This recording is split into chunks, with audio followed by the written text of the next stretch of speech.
All right, welcome to Starlight Station. We are on lesson 4, and the lesson is Servant Leaders Use Their Gifts to Help Others. Now, before I talk to you about the opening activity, I need to remind you that if you have not gotten a copy of the DVD, you need to do so immediately. It's your responsibility to make sure that you have it. The reason you mainly make sure that you have it is because of the song. The song is called God is Bigger, and you need to learn the motions for it.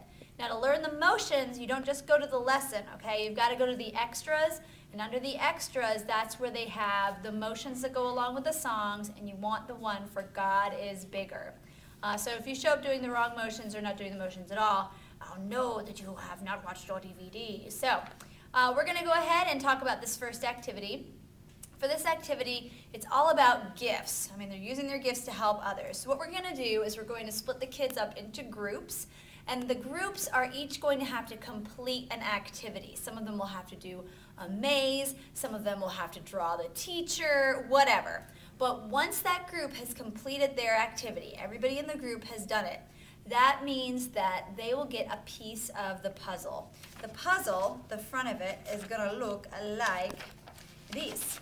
It's going to be Joseph in jail with the two dudes whose dreams he interprets. So it's going to look like this, but on the other side of it, it's going to say the servant leaders use their gifts to help others. So once everybody has done their thing, they'll bring all the puzzle pieces together, they'll put it together, and see what it says, and that will be our opening activity. I'm going to go ahead and go into the next lesson, which is going to be the small group activity for lesson 4.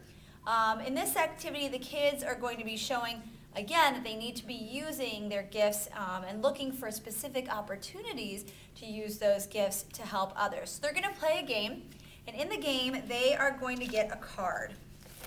The card is either going to be a need or a gift, all right? So for example, it says, I need to put a bow on a present. One kid will have a card that says that. Another kid is going to have a card that says, I'm totally awesome at putting bows on presents.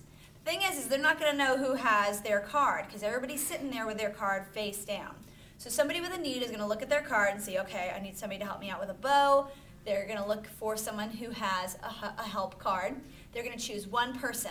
That person is going to flip their card over. If they match, then they've eliminated those two cards. If not, that person has to flip that card back over, and then they have to try someone else later. So it's kind of like a matching game, almost like a memory game, because the kids have to remember who's got what cards so that they can get the person that they need to help them with their stuff.